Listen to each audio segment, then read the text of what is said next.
தீர்க்க தரிசன புஸ்தகம் 4வது அதிகாரம் 7வது வசனம். இதுவும் அல்லாமல் அறுப்பு காலம் வர இன்னும் 3 மாதம் இருக்கும் போதே மழையை நான் தடுத்தேன். போதும், நல்ல கவனிங்க. ஆண்டவர் ஆமோஸ் தீர்க்கதரிசியின் மூலமாக தம்முடைய ஜனங்களுக்கு ஒரு வார்த்தையை பதிவு செய்கிறார். Listen to me very carefully. நல்ல கவனிங்க. ஆண்டவர் ஆமோஸ் தீர்க்கதரிசியின் மூலமாக ஒரு முக்கியமான பதிவை தம்முடைய ஜனங்களுக்கு அவர் சொல்லிக் கொடுக்கிறார். நான் எத்தனையோ தடவை உங்களுக்கு நான் வாய்ப்பு கொடுத்தேன். I have given a lot of chance in your life. உங்க வாழ்க்கையில தருணத்தை ஏற்படுத்தினேன். ஆனா நீங்க மனம் திரும்புற மாதிரி இல்லை. நீங்க திருந்துறதுக்கான சூழல்லாம் அமைந்தது, ஆனா அதை நீங்கள் ஒரு பொருட்டாய் எண்ணவில்லை. நான் பல முறை தீர்க்கதரிசிகளை அனுப்பி உங்களுக்கு எச்சரிப்பு கொடுத்தேன், ஆனா நீங்க கேட்கல. நானே என்னுடைய வார்த்தையை தம்முடைய தாசன் மூலமாக அனுப்பினேன், அதற்கும் நீங்கள் செவி கொடுக்கவில்லை. ஆகவே நான் ஒரு காரியத்தை செய்தேன். அந்த காரியம் தான் இப்ப வாசிச்சோம் வேத பகுதியிலே. 4வது அதிகாரம் ஆமோஸ் 7வது வசனம் விதமாய் சொல்லுகிறது, இதுவும் அல்லாமல் அறுப்பு காலம் வர இன்னும் 3 மாதம் இருக்கும் போதே மழையை நான் தடுத்தேன். எனக்கு அருமையான கர்த்தருடைய பிள்ளைகளே, இந்த காலை வேளையிலே தேவ ஆவியானவர் இந்த வசனத்தின் அடிப்படையிலே ஒரு தீர்க்க தரிசன வாக்கியத்தை கர்த்தர் உங்களுக்கும் எனக்கு கொடுக்க விரும்புகிறார். அவர் தடை செய்யும் தேவன். தலைப்பு இதுதான், தடை செய்யும் தேவன். ஒருவேளை இந்த செய்தியினுடைய அந்த தலைப்பு உங்களுக்கு அதிர்ச்சியை கொடுக்கலாம். ஆண்டவர் தடை செய்கிறவரா? ஆண்டவர் தடை செய்வாரா? ஆண்டவர் இப்படியெல்லாம் கூட செய்வாரா? நீங்கள் அதிர்ச்சியாவதற்கு எந்த விதமான சூழ்நிலையும் இங்கு இல்லை. அது அவசியம் இல்லாதது. காரணம், தேவன் காலா காலங்களாய் தம்முடைய பிள்ளைகளுக்காக அநேக காரியங்களை சூழ்நிலைகளுக்கு தகுந்தாற் போல தம்முடைய ஜனங்களை பாவம் செய்ய பண்ணாதபடிக்கு அல்லது பாவத்துக்குட்பட பண்ணாதபடிக்கு ஆண்டவர் குறித்த நேரத்திலே அவர் தடை செய்கிற தேவனாயிருக்கிறார். அல்லேலூயா. எனக்கு அருமையான தேவ பிள்ளைகளே, அநேக நேரங்களிலே நாம் சிந்திக்க வேண்டும். நாம நினைத்தது நடக்கிறதில்லை. நாம எதிர்பார்த்த காரியங்கள் கைகூடி வருகிறதில்லை. நாம முயற்சி பண்ண காரியங்கள் தோல்வியிலே முடிகிறது. நம்முடைய பிரயாசங்கள் எல்லாம் பாடுகளிலே முடிகிறதே ஒழிய சமாதானத்துக்கு ஏதுவான சூழ்நிலைகள் நம்முடைய வாழ்க்கையில் இல்லை. இது எல்லாவற்றிற்கான காரணம் என்ன? தேவன் அங்கே நின்று அவர் தடை செய்து கொண்டிருக்கிறார். அருமையான கர்த்தருடைய பிள்ளைகளே, நம்முடைய வாழ்க்கையிலே அநேக காரியங்களை ஆண்டவர் தடை செய்தபடியினாலே நீங்களும் நானும் கர்த்தருக்கு நன்றி உள்ளவர்களாயிருக்க வேண்டும். காரணம் என்னவென்றால், அவர் தடுத்திராவிட்டால், அவர் தடை செய்திராவிட்டால், அவர் தடை செய்வதற்கு தேவனுடைய மனுஷனை அனுப்பிராவிட்டால் இன்றைக்கு நம்முடைய வாழ்க்கை சின்னாபின்னமாயிருக்கும், அழிந்து போயிருக்கும். நாம் எடுக்கிற முடிவுகள் எல்லாம் இன்னைக்கு சரி என்று நாம் எண்ணிக்கொண்டிருக்கிறோம் அல்லவா? வேதம் திட்டமாய் சொல்லுகிறது, மனுஷனுக்கு தோன்றுகிற வழிகள் செம்மையானவைகளை போல தெரியும், ஆனால் அந்த முடிவுகளோ மரண வழிகள். மனுஷனுக்கு செம்மையாய் ஓகே, அநேகருடைய வாழ்க்கையில் நாம் நினைக்கிற காரியங்கள் அதுதான். I am perfect, I am okay with it, I am in the presence of God always. எல்லா நேரங்களிலேயும் நான் கர்த்தரோடு இருக்கிறேன், அவருடைய பிரசன்னத்தில் நிறைந்திருக்கிறேன், நான் செய்யறது சரிதான், என்னிடத்தில் எந்த தவறுகளும் இல்லை என்பது போல நம்மை நாமே நீதிமான்களாக்கி கொள்ளுகிற அனுபவத்திலே தான் நாம் இருக்கிறோம். அருமையான கர்த்தருடைய பிள்ளைகளை, தேவன் குறுக்கிட்டு அநேக நேரங்களிலே நம்மை காப்பாற்றும்படிக்கு, நாம் பாவம் செய்யாதிருக்கும்படிக்கு, அல்லது நம்முடைய வாழ்க்கையிலே அவருடைய எல்லையை மீறாத போகாதபடிக்கு, அவர் நமக்கு வரையறுத்த அந்த வரையறைக்குள் நாம் இருக்கும்படிக்கு, அல்லது மீண்டும் அவர் பக்கமாய் நாம் திரும்பி வரும்படிக்கு தேவன் நம்முடைய எண்ணங்களை நிறைவேற்றாமல் தடை செய்கிறார். அல்லேலூயா. நம்முடைய விருப்பத்துக்கு மாறாக அவர் எதிர்த்து நின்று தடை செய்கிறார். நம்முடைய ஆசைக்கு எதிராக நின்று அவர் தடை செய்கிறார். நாம் திட்டமிடுகிறோம், இந்த திட்டம் நன்றாக இருக்கும் என்று நாம் எண்ணுகிறோம். அநேக நேரங்களிலே பலர் இந்த திட்டத்திலே வெற்றி பெற்றிருக்கிறார்கள். இது ஏன் என்னுடைய வாழ்க்கையில வெற்றியை தராது என்ற எண்ணம் நமக்குள் உண்டாகிறது.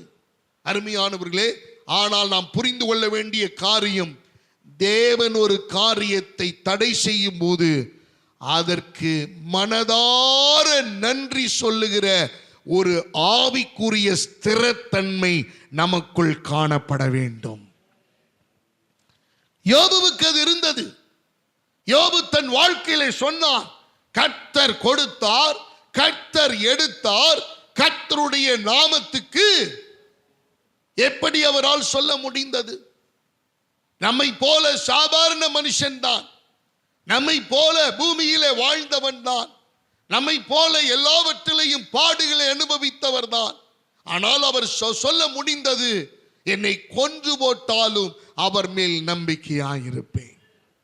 அருமையான தேவனுடைய பிள்ளைகளே, நீங்கள் உண்மையான தேவனுடைய பிள்ளைகளாய் இருப்பீர்களே ஆனால், என் தேவனாகிய கர்த்தர் ஊழியக்காரன் மூலமாகவோ, வேத வசனத்தின் மூலமாகவோ, சொப்பனத்தின் மூலமாகவோ, தேவ ஆவியானவர் உங்களோடு இடைப்பட்டு உங்களை தடுத்து நிறுத்துகிற போது அதை நீங்கள் மனதார ஏற்றுக்கொண்டு அதற்கு உங்களுடைய வாழ்க்கையை அர்ப்பணிப்பீர்களேயானால் உங்களுடைய வாழ்க்கை தேவனோடு இணைக்கப்பட்ட ஒரு வாழ்க்கையாக இருக்கும். அருமையானவர்களே, இங்கு மாய்மாலத்துக்கு இடமில்லை. இங்கு ரொம்ப காலம் நீங்களும் நானும் நடிக்க முடியாது. ரொம்ப காலம் நாம் இந்த நாடக மேடையில் நின்று நடித்து வாழ்ந்து ஜெயித்து விட முடியாது. வேத வசனம் திட்டமாய் நமக்கு சொல்லுகிறது. அருமையான கர்த்தருடைய பிள்ளைகளே, பல நேரங்களிலே தேவன் ஏன் தடை செய்கிறார்? நாம் சிக்கிக் கொள்ளக்கூடாது என்பதற்காக. எனக்கு அருமையான தேவ பிள்ளைகளே, அவர் சொன்னார், யோபுவினுடைய வாழ்க்கையிலே மனைவி வந்து வேதனையோடு சொன்னபோது, நீர் இன்னும் உயிரோடு இருக்கிறீரா, தேவனை தூசித்து ஜீவனை விடும் என்று சொன்னபோது கூட அவர் சொன்ன வார்த்தை, நீ பைத்தியக்காரி பேசுகிறது போல பேசுகிறாய், நன்மையை அனுபவித்த நாம் தீமையும் அனுபவிக்க வேண்டாமோ? There is a darkness, there is a light in our life. நம்முடைய வாழ்க்கையிலே வெளிச்சம் இருக்கிற அதே வேளையிலே இருளும் இருக்கிறது என்பதை நாம் நினைவு கூற வேண்டும். எல்லா நேரங்களிலேயும் நீங்கள் மலைகள் வழியாகவே போக முடியாது, நாம் பள்ளத்தாக்கையும் சந்தித்தாக வேண்டும். எனக்கு அருமையான தேவ பிள்ளைகளே, எல்லா நேரங்களிலேயும் ஆண்டவர் நமக்கான பாதைகளை, செங்கடலை திறந்து கொடுப்பார் என்கிற விசுவாசத்தோடு நாம் இருக்கிறது நல்லதுதான். இருந்தபோதும் தேவன் பல நேரங்களிலே உங்களையும் என்னையும் அந்த விசுவாசத்தின் அடிப்படையிலே சுற்றி போக பண்ணவும் அவர் தயாராக இருக்கிறார். அதற்கும் நான் தயாராக இருக்க வேண்டும். எனக்கு அருமையான தேவ பிள்ளைகளை, ஆண்டவர் தடை செய்கிற தேவன். ஏன் தடை செய்கிறார்? இது உலக ஜனங்களுக்கு இந்த வார்த்தை புரியாது. As a நம்ம child of God, we must understand the God's feeling. ஆண்டவருடைய மனதை, ஆண்டவருடைய எண்ணங்களை, ஆண்டவருடைய உணர்வுகளை நாம் புரிந்து கொள்ள பிரயாசப்பட வேண்டும். எனக்கு அருமையான தேவ பிள்ளைகளை, அதை குறித்து வேதத்தில் என்ன சொல்லப்பட்டிருக்கிறது என்பதை கொஞ்ச நேரம் உங்களோடு நான் சேர்ந்து தியானிக்க கற்றுக்கொள்ள ஆவியானவர் உதவி செய்வாராக. நம்பர் 1, தேவ சித்தத்துக்கு எதிராக செயல்படும் போது அவர் தடை செய்கிறார். தேவ சித்தத்துக்கு எதிராக நான் செயல்படுகிற போது அவர் தடை செய்கிறார்.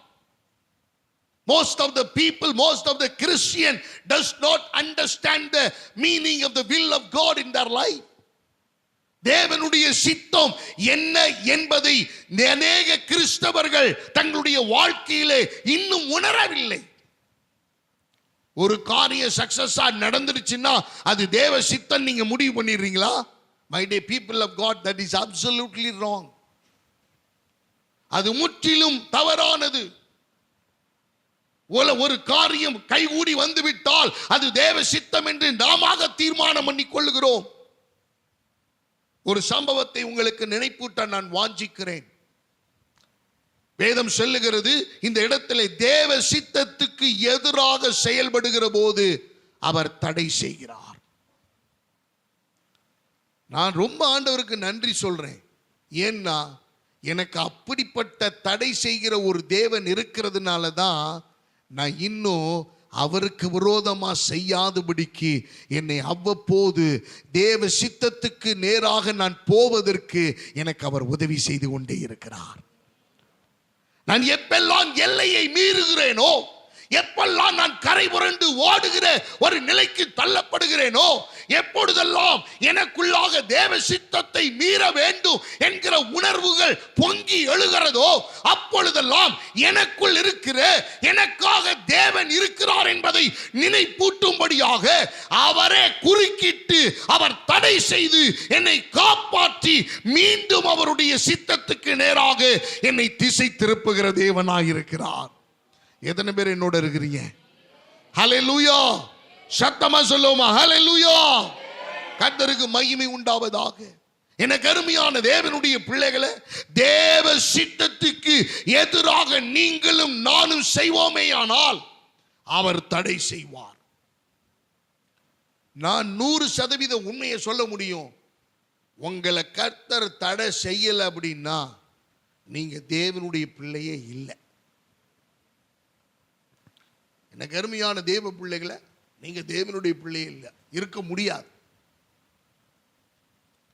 வேதம் சொல்லுகிறது, தகப்பன் தன் பிள்ளைகளுக்கு இறங்குகிறது போல கர்த்தர் தமக்கு பயந்தவர்களுக்கு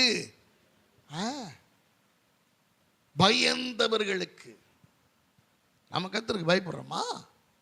கர்த்தருக்கு பயம் உள்ள உணர்வு இருக்கிறதா? நான் ஒரு காரியத்தை பேசும்போது பயம் இருக்கிறதா? ஒரு காரியத்தை செயல்படுத்துகிற போது தேவ பயம் இருக்கிறதா? ஒரு காரியத்தை நான் திட்டமிடுகிற போது தெய்வ பயம் அந்த இடத்துல இருக்கிறதா? நான் வரையறைக்குள் இருக்கிறேனா? எல்லைக்குள் இருக்கிறேனா? கட்டுப்பாட்டுக்குள் இருக்கிறேனா? எனக்கு நியமிக்கப்பட்ட ஓட்டத்தில் நான் இருக்கிறேனா? நம்மை ஆராய வேண்டியது இந்த காலை வேளையிலே அவசியமாய் இருக்கிறது. அன்பான கர்த்தருடைய பிள்ளைகளே, வேதம் சொல்லுகிறபடி இந்த நாளிலே தேவ சித்தத்துக்கு நான் எதிராக செயல்படுகிறேன். நாம தெரியறதில்லை அநேக நேரங்களில். காரணம் என்ன? எல்லாம் ஓகே அப்படின்னா நமக்கு ஓகே தான். நாம எப்ப தெரியுமா தேவ சித்தம் இல்லைன்னு சொல்லுவோம்? எப்ப ஃபெயிலியர் ஆயிட்டோமோ, எப்ப தோல்வி அடைஞ்சிட்டோமோ, எப்ப கைகூடி வரலையோ, அப்ப நாம சொல்ற முதல் வார்த்தை என்ன? தேவ சித்தம் இல்லைங்க. அது எப்படி?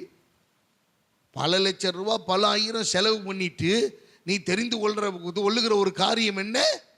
தேவ சித்தம் இல்லை. இதே நீங்க வெற்றி பெற்றிருந்தீங்கன்னு வச்சுக்கோங்க, that is the will of God.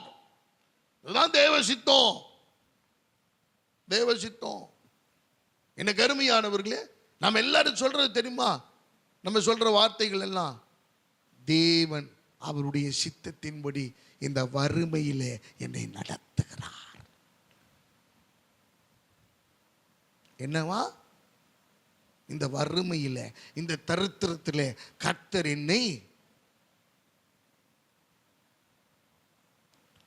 நீயே உன்னை ஏமாத்திட்டு இருக்கிற சார், நீயே உன்னை ஏமாத்திட்டு இருக்கிறம்மா. வசனத்தை நீ ஒழுங்கா படிக்கிறதும் இல்லை, நான் சொல்ற வசனத்தை ஒழுங்கா கேட்கறது இல்லை, சுய புத்தியும் இல்லை, சொல் புத்தியும் இல்லை. இதுக்கு மேலே நான் என்ன பண்ணுறது? வீட்டுக்குள்ளே வந்து உன் பக்கத்தில் உட்காந்து மைக்கு வச்சு நான் ஓதணும். மந்திரம் சொன்னால் கூட நீதி இருந்த போகிறதில்லை. அருமையான தேவ பிள்ளைகளை, உன் தோல்வியினுடைய காரணம் உன் வறுமை. இதே நீ ஒன்று நல்ல காசு வந்துருச்சுன்னு வச்சுக்கோங்களேன், தேவ சித்தம் எங்களை எல்லாருடைய கண்களுக்கு முன்பாக அப்படியே பரபரப்பாக வச்சிருக்கார். எதுக்கு? இந்த பரபரப்பு ரொம்ப நாள் ஆகுது. அப்படியே அப்புறம் கையெல்லாம் ஆட ஆரம்பிச்சிடும். அப்புறம் பர்மனெண்ட்டாக ஆடிக்கிட்டு தான் இருக்கும். நீயே நினச்சா கூட என்ன செய்ய முடியாது, நிறுத்த முடியாது. அன்பான கர்த்தருடைய பிள்ளைகளை, வேதம் சொல்லுகிறது எவ்வளவு அழகா ஆண்டவர் சொல்லித்தரார் பாருங்க. அப்ப தேவ சித்தம் நாம எப்படி நிறைவு செய்கிறோம்? நாம ஜெயிச்சா தேவ சித்தம். தோல்வி அடைஞ்சா அது தேவ சித்தம் இல்லை. அப்படித்தானே முடிவு பண்ணிட்டு இருக்கிறோம், அப்படித்தானே டிசைட் பண்ணிட்டு இருக்கிறோம். அருமையான தேவ பிள்ளைகளை, ஒரு சம்பவத்தை உங்களுக்கு நினைப்பூட்டுறேன். நம்ம அதில் போவோம், வசனத்துக்குள்ளே போவோம். அது இன்னும் உங்களுக்கு கிளாரிட்டியை கொடுக்கும். வாசியுங்கள். Let's turn our Bible to the book of Genesis. ஆதியாகமத்தின் புஸ்தகத்தை எல்லாரும் திருப்பிக் கொள்ளுங்கள். எவ்ரிஒன், வேதம் இருக்கிறவங்க எல்லாரும் திருப்பிக் கொள்ளுங்கள். ஆதியாகமத்தின் புஸ்தகம் 11வது அதிகாரம் 1 முதல் 9வது வசனம் வரைக்கும் அப்படியே ஒவ்வொரு வசனமா டிக்டேட் பண்ண போறேன். நல்ல கவனிங்க, நல்ல கவனிங்க. அதுல என்ன விஷயங்கள் இருக்கிறதுன்னு பார்ப்போம்.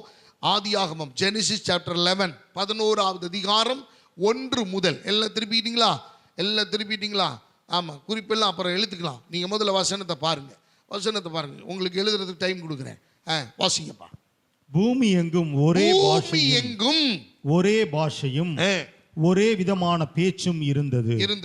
ஜனங்கள் கிழக்கே இருந்து பிரயாணம் பண்ணுகையில் சினேயார் தேசத்திலே சமபூமியை கண்டு அங்கே குடியிருந்தார்கள். அப்பொழுது அவர்கள், நாம் செங்கல் அறுத்து அதை நன்றாய் சுடுவோம் வாருங்கள் என்று ஒருவரோடொருவர் பேசிக்கொண்டார்கள். கல்லுக்கு பதிலாக செங்கலும் சாந்துக்கு பதிலாக நிலக்கீலும் அவர்களுக்கு இருந்தது.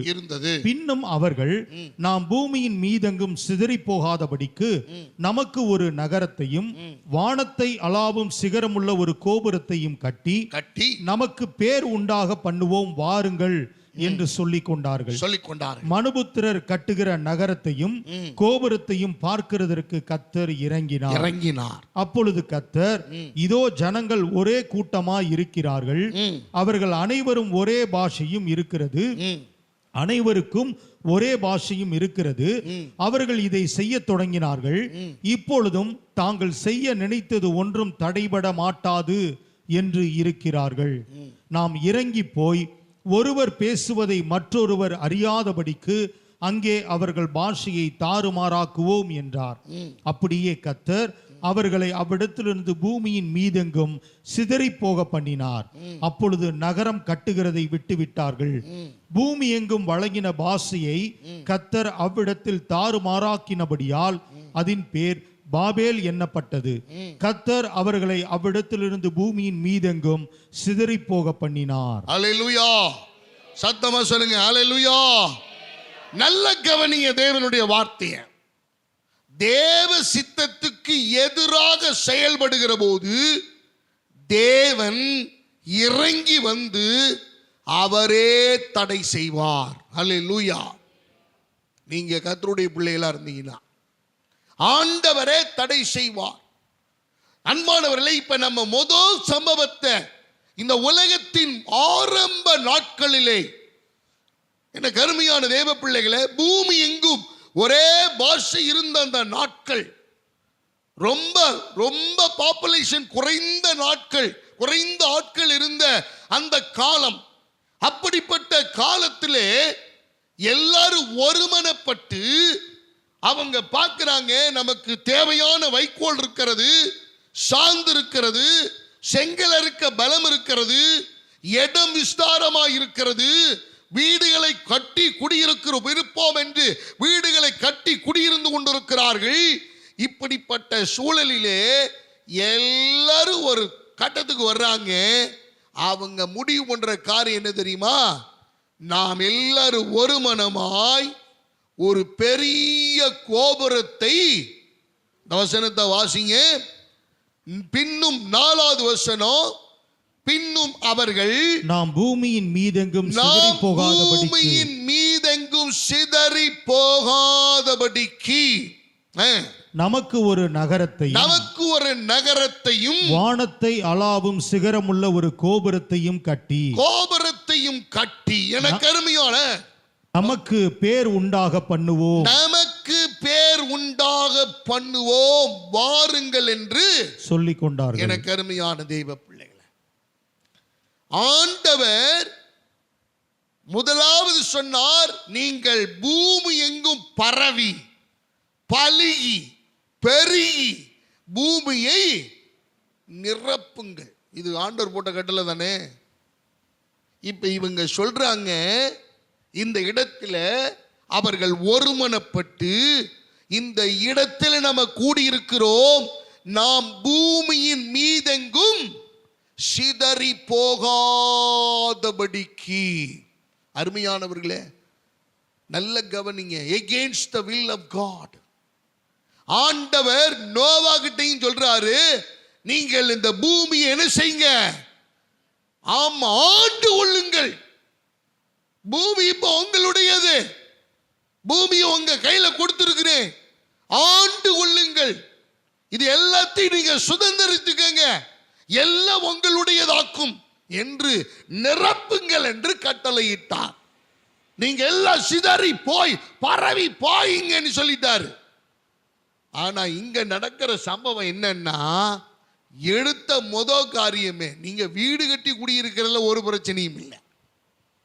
ஆனா இந்த தேவ சித்தத்துக்கு எதிராக ஒன்னா மண்ணா இருக்கலாம்னு மண்ணை கொண்டு வந்து வச்சு கட்டி இவங்க பாபேல் கோபுரத்தை எழுப்பி உயர அவர்கள் நமக்கு பேர் உண்டாக்குவோம் என்று ஒருவரோடு ஒருவர் சொல்லிக் கொண்டார்கள். ஆண்டவர் இதை பார்த்துக்கிட்டே இருக்கார், டக்குன்னுலாம் வரல, பார்த்துக்கிட்டே இருக்கார், என்ன நடக்குதுன்னு பார்க்கிறார், மேலிருந்து அதை கவனித்து கொண்டே இருக்கிறார். முதல் காரியமே, நம்முடைய வாழ்க்கையில கூட பல நேரங்களில் இந்த கவலை இல்லைன்னு வச்சுக்கோங்க. இந்த பணம் கொஞ்சம் நம்மள்ட்ட நல்லா இருந்து இந்த மட்டன் எடுத்து சாப்பிட்டுட்டு நமக்கு நேரம் போகாமல் மண்டையை போட்டு இப்படி உலசிட்டு இருப்போம் பாருங்க. அப்போ அப்படி கன நேரத்தில் நம்முடைய மூளையில் ஒரு திட்டம் என்ன செய்யும், உதிக்கும். அது பார்த்தீங்கன்னா அப்படியே டக்குன்னு அப்படியே ஒரு வெளிச்சம் அடிச்சது போல இருக்கும். ஆஹா, நல்லா இருக்கேன், இதை செயல்படுத்தினால் என்ன, நம்மளும் பெரிய ஆள் ஆயிடலாம். 3 நாளில் அம்பானி ஆவது எப்படி?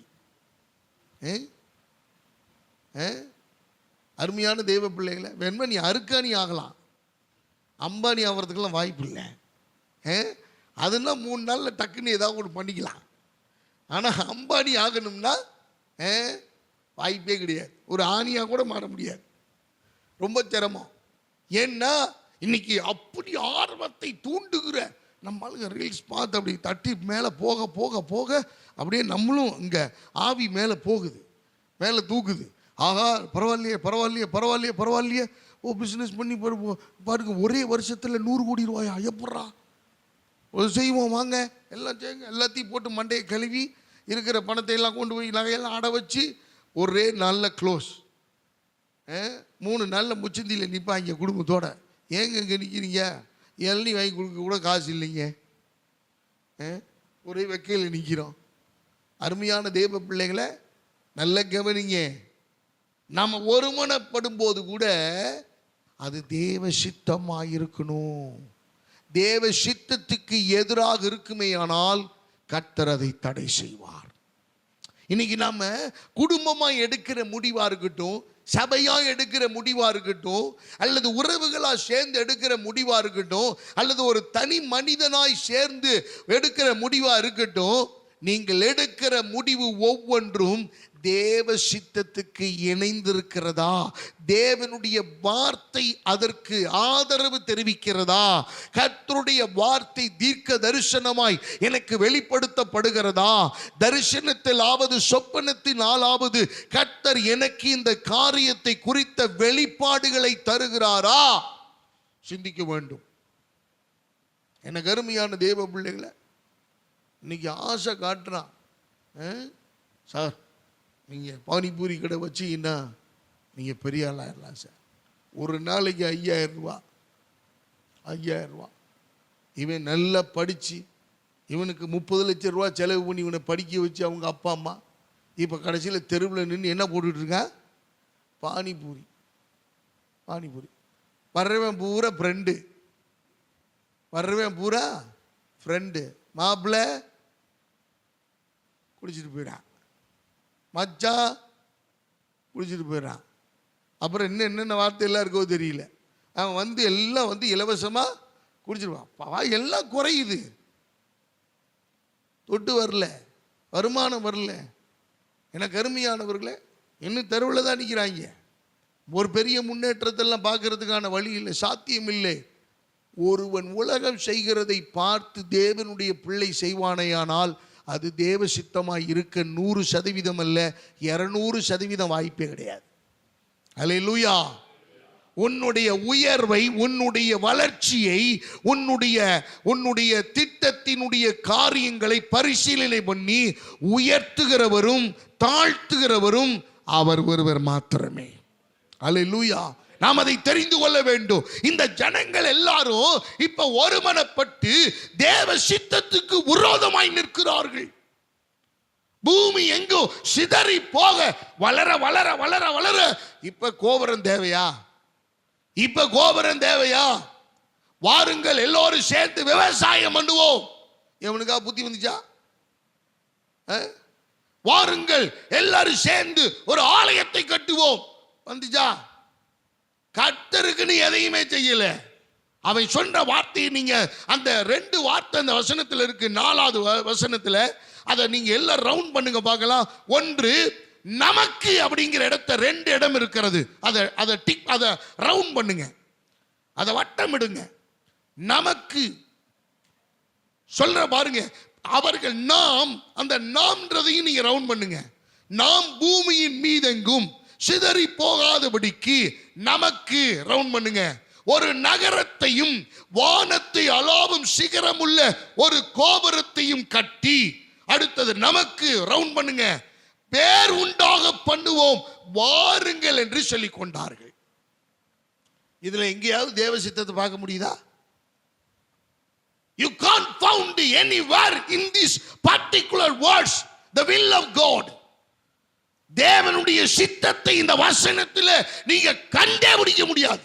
காரணம் என்ன?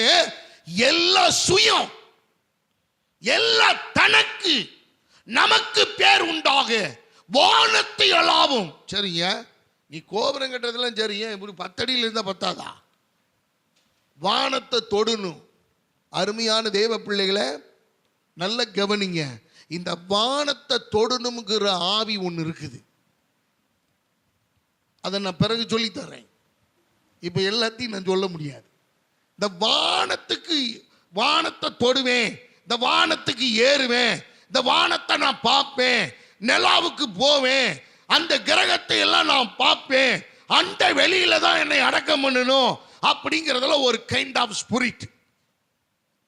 எனக்கு அருமையானவர்களே, இது பொல்லாத ஆவி, பொல்லாத ஆவி. அதை நம்ம அப்புறம் பார்ப்போம். எல்லா பக்கமும் ஆவி இருக்கு. அதனால நம்ம தேடி கண்டுபிடிச்சி நம்ம இதெல்லாம் சொல்லிட்டு இருக்கிறோம், நம்ம நடத்திட்டு இருக்கிறோம். அன்பான கர்த்தருடைய பிள்ளைகளை, இப்ப இவங்களுக்குள்ள இருந்த நமக்கு பேர் உண்டாக பண்ணுவோம், சிதறி போகாதபடிக்கு, தேவ சித்தத்தை மீறி தேவ சித்தத்தை புரிந்து கொள்ளாமல் தடை செய்வதற்காகவே இப்ப ஆண்டவர் என்ன பண்ணாரு? ஆண்டவர் என்ன பண்ணாரு? கொஞ்சம் யோசிச்சு பாருங்க. இப்ப நீங்க எல்லாரும் ஆண்டவர்னு வச்சுக்கோங்க. அப்படி வச்சுக்கோமா? ரொம்ப நல்லா இருக்குல்ல? ஆமாம் பாஸ்டர், எல்லா ஆவியும் உள்ள பூந்துருச்சு. அது வாட்டுக்கு அது வரமுறை இல்லாமல் கிரியை செஞ்சுக்கிட்டு இருக்கு. நானும் அடங்கணும்னு பார்க்குறேன், என்னை அடக்க முடியல, எனக்குள்ள இருக்கிறதையும் அடக்க முடியல. அது கண்ட்ரோல் இல்லாமல் தெரியுது. ஆகவே இப்போ நம்ம ஆண்டவர்னு வச்சுக்கோங்க.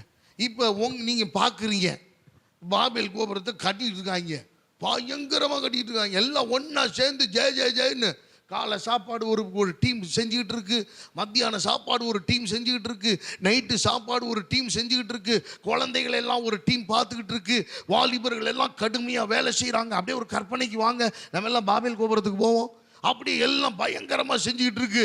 அப்படி 100 பேருக்கு ஒரு தலைவர் இருக்காங்க, 50 பேருக்கு ஒரு தலைவர் இருக்காங்க, 1000 பேருக்கு ஒரு தலைவர் இருக்காங்க. எல்லாரும் வேலை வாங்குறாங்க, எல்லாம் வண்டிகளை கட்டிக்கிட்டு இழுத்துக்கிட்டு போறாங்க, செங்கலை ஒரு பக்கம் அறுத்துக்கிட்டு இருக்கிறாங்க. அப்படியே கோபுரங்கள் அடுக்கிட்டு கொத்தனார் வேலை செஞ்சுட்டு இருக்காங்க. எடுத்து கொடுக்குற சித்தால் ஒரு 1000 பேர் 10,000 பேர் வேலை பார்த்துக்கிட்டு இருக்காங்க. அப்படியே கட்டுமான பண்ணி கட்ட கட்ட கட்ட கட்ட கட்ட கட்ட கட்ட கட்டன்னு ஏறிக்கிட்டு இருக்கு. இப்ப நீங்க பாக்குறீங்க, நீங்க இப்ப யாரு? நீங்க யாரு? சத்தமா சொல்லுங்களேன். இப்ப என்ன பண்ணுவீங்க? நீங்க பார்த்துக்கிட்டு சும்மா இருப்பீங்களா? சொல்லுங்க, உங்க மனசுல பட்டதை சொல்லுங்க, ஒன்றும் தப்பு இல்லை, நமக்கு தவறாலாம் ஒன்றும் இது பண்ணல. என்ன பண்ணுவீங்க நீங்க? நீங்க கர்த்தரா இருந்தா அந்த இடத்துல அந்த சூழ்நிலையில் என்ன பண்ணுவீங்க?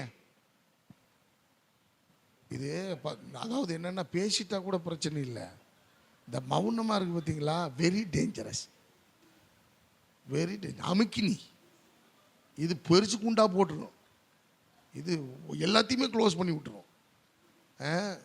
நீ தப்பா ரைட்டோ பேசிடு, முடிஞ்சு போச்சு, அவ்வளோ சரியாயிடும், அவ்வளோதான். நீ அமுக்குனியாட்ட உட்காந்துருந்தீங்கன்னா அது அது பெரிய ஆபத்தை விளைவை உண்டாக்கிடும். என்ன பண்ணுவீங்க? கட்டடத்தை அடிச்சிருவான், முதல்ல கட்டடத்தில் எடுங்கடா அப்படி. நாங்கள் சபையில் வாடகை இடத்துல இருந்த சமயத்தில் ஒருத்தர்கிட்ட ஒரு மெடிக்கல் அவர்கிட்ட நான் இடம் தர வாடகை பிடிச்சி நாங்கள் செட்டை போட்டிருக்கிறோம். லேடிஸுக்கெல்லாம் பாத்ரூம் வேணும்னு அவர்கிட்ட சொன்னேன். இந்த பக்கத்து இடத்துல கொஞ்சோண்டு இடம் இருக்குது, அந்த இடத்துல நான் ஒரு சின்ன டாய்லெட் மாதிரி கட்டிக்கிறேன், பாத்ரூம் கட்டிக்கிறோம், கீழே உரையெல்லாம் இறக்கி, ஏன்னா லேடிஸ்லாம் வருவாங்க, அதனால் ரெஸ்ட் ரூம் எங்களுக்கு கண்டிப்பாக வேணும், ரொம்ப தூரம் போக முடியாது, ஆகவே எனக்கு கொஞ்சம் உதவி செய்யுங்க. ஓகே அப்படின்ட்டார். நான் செலவு பண்ணி ஆலோ பிளாக்கெல்லாம் வாங்கி கொத்தனாரெலாம் வச்சு சித்தாரெலாம் வச்சு எல்லாத்தையும் பண்ணுறேன். பண்ணி முடித்த உடனே அவர் வேகமாக வந்தவர் எல்லாம் முடித்து நாங்கள் திறப்பு விழாவே பண்ணிட்டோம், பாத்ரூமு திறப்பு விழாவே பண்ணிட்டோம், எல்லாம் நடந்துக்கிட்டு இருக்கு. அவர் திடீர்னு ஆராதனை முடித்து சொல்கிறாருன்ட்ட, சார் கோச்சிக்காதீங்க ஃபாதர், நீங்கள் அந்த பாத்ரூம் இடிச்சிருங்க, இனி அவ்வளோ செலவு பண்ணியிருக்கீங்க, இடிச்சிருக்கன்ற நீங்கள் கூசாம. இல்லை, அதுக்குள்ளே யார் என்ன ஓதி விட்டான்னு தெரியல, இவர் எதையும் என்கிட்ட சொல்லவும் இல்லை, நீங்கள் அது எடுத்துங்க, வேணாம், நீங்கள் இந்த பக்கமானா நீங்கள் ஏதாவது ஷெட்டு போட்டுருங்க. ஐயா இப்போ தையா 30,000 செலவு பண்ணி போட்டிருக்கிறேன், நீ திடீர்னு இப்போ எடுக்கிறேன்றிய, எடுத்துருங்கட்டார். நான் ஆண்டவர் அங்கே ஆராதிக்கிறோம், அது நமக்கு சொந்தமானதல்ல, அவன் சொல்லும்போது நம்ம கேட்டே ஆகணும். 30,000 போனால் பரவாயில்ல, ஒவ்வொரு ஆலோ பிளாக்கையும் பேத்தெடுத்தோம். எடுத்து பக்கத்தில் மறுபடியும் கட்டுறதுக்கு பணம் இல்லாமல், ஞாபகம் இருக்கான்னு தெரியல, நம்ம பிள்ளைகளுக்கு கீத்து போட்டு அடைச்சி வச்சுருந்தோம். கீத்து போட்டு அடைச்சி தகரங்கூட வாங்க முடியல, இருந்ததெல்லாம் அங்கே போட்டு கட்டியாச்சு. அந்த தகரத்தில் அந்த கீத்தை போட்டு கட்டி பிள்ளைகள் ரொம்ப சிரமப்பட்டாங்க, அருமையான கர்த்தருடைய பிள்ளைகளை. அப்போ நீங்களும் நானுமா இருந்தால் என்ன சொல்லி இடிக்க சொல்லியிருப்போம். ரெண்டாவது வேறு ஏதாவது ஆப்ஷன் இருக்கா? ஹலோ, ரெண்டாவது ஆப்ஷன் ஒன்றும் தெரியல உங்களுக்கு? இல்லை, உங்களுக்கு ஐடியாலாம் நிறைய வரும். நாங்கள் இல்லாதப்ப உங்களுக்கு ஐடியாக்கெல்லாம் நிறைய வரும்.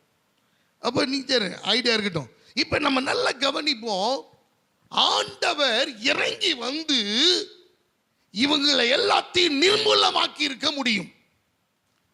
இவங்களை எல்லாத்தையும் ஆண்டவர் வாதைகளால் ஆண்டவர் உபத்திரவப்படுத்தி இருக்க முடியும். இல்ல, இவங்களுக்கு இந்த பாபேல் கோபுரத்தை இடிச்சு தகர்த்து தவிடு பொடியாக்கி அந்த தரைமட்டமாக்கி இருக்க முடியும். இல்லையா? எதையாவது ஒன்று கல்மலையை கொண்டு பேய வச்சு ஒன்றுமில்லாம எல்லாத்தையும் சிதறி போக பண்ணி இருக்கணும். ஆனா ஆண்டவர் செஞ்ச காரியத்தை கொஞ்சம் நல்ல கவனிங்க. எனக்கு அருமையானவர்களே, ஆண்டவர் எப்படி தடை பண்றார் பாருங்க. இந்த ஜனங்களை நேசித்தபடியாலும், இந்த ஜனங்கள் வேறு இடத்துக்கு போனாலும் தன்னை ஆராதிப்பதை அவர்கள் மறக்க கூடாது என்பதையும், இப்படி ஒரு காரியத்தை நாங்கள் பாபேல்ல செய்தோம், அப்ப ஆண்டவர் எங்களுக்கு பாஷைகளை தாறுமாறாக்கினார், குழப்பத்தை ஆண்டவர் உள்ள விட்டுட்டாரு, நாங்க குழம்பி போயிட்டோம், we get confused, குழம்பி போயிட்டோம்.